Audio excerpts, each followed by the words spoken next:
बोलिए गायत्री माता की जय। आइए, गीता चिंतन में आज हम अध्याय 5 श्लोक नंबर 27 और 28 का चिंतन करते हैं, जिसमें भगवान अर्जुन से कहते हैं कि हे अर्जुन,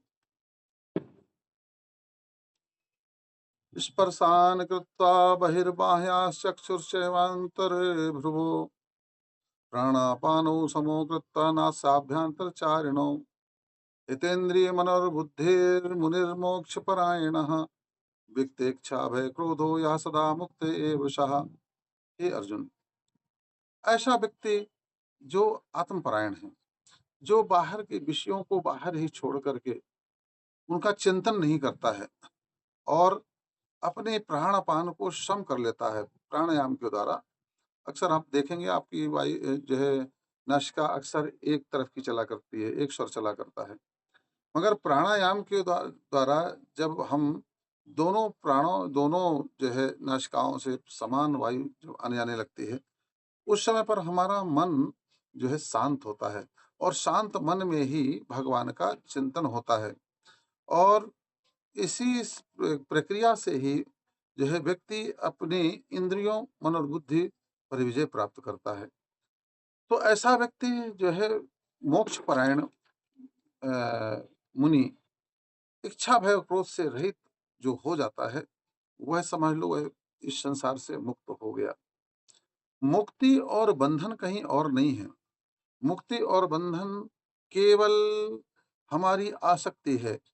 अगर संसार में हमारी कहीं किसी भी विषय में है, किसी भी पद पदार्थ में है, किसी भी व्यक्ति में है, कहीं भी हमारा मन अगर संसार में लगता है, लगा हुआ है, तो समझ ले लो कि वही आपका बंधन है, वही आपकी आसक्ति है।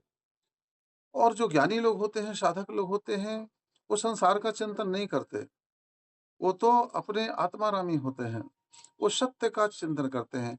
इस संसार में भी अगर विचरते हैं, संसार में भी जो है अब संसार में रहना तो मजबूरी है व्यक्ति की। संसार में तो रहेगा ही, कहाँ जाएगा संसार? वो परिवार में भी रहेगा, समाज में भी रहेगा, संसार में भी रहेगा। मगर संसार में रहने का तरीका वही है कि जो है संसार में तो रहिए तो मगर संसार का चिंतन बहुत मत करिए। संसार के चिंतन से ही संसार की आसक्ति बढ़ती है। किसी व्यक्ति का चिंतन करें, किसी पदार्थ का चिंतन करेंगे तो उसकी आसक्ति बढ़ेगी, उसको पाने की चाह होगी। तो भगवान का जब चिंतन करते हैं हम, किसी भगवान के स्वरूप का चिंतन करते हैं हम, तो धीरे-धीरे उसको पाने की चाह बढ़ती है हमारी। और परमात्मा में आसक्ति जो है व्यक्ति को मुक्त देने वाली है। संसार की आसक्ति जीव को बांधने वाली है। इसलिए कर से कर्म करहु विधि नाना, मन राखहु जहाँ कृपा निधाना। मगर यह जब तक साधना प्रगाढ़ नहीं होती है, ज्ञान की अनुभूति नहीं होती है, ज्ञान नहीं आता है, तब तक यह संभव नहीं हो पाता है। तब तक तो व्यक्ति जो है संसार को ही सत्य मानता है, संसार में ही राग द्वेष करता है, संसार में ही जो है ईर्ष्या, घृणा, दुनिया भर के जितने भी जो है विकार हैं, वो सब उन्हीं विकारों के वशीभूत होकर के जीता रहता है। ऐसे जीव का कल्याण नहीं होता है। इसलिए अपने मन को अंतर्मुखी करके संसार का चिंतन ना करते हुए अपने आज्ञा चक्र में भगवान का ध्यान करते हुए और जो है भय क्रोध से सदा मुक्त हो करके जिसके अंदर भगवान का दर्शन हो जाता है वह फिर उसको भय नहीं रह जाता संसार में, वो निर्भय हो जाता अभयम।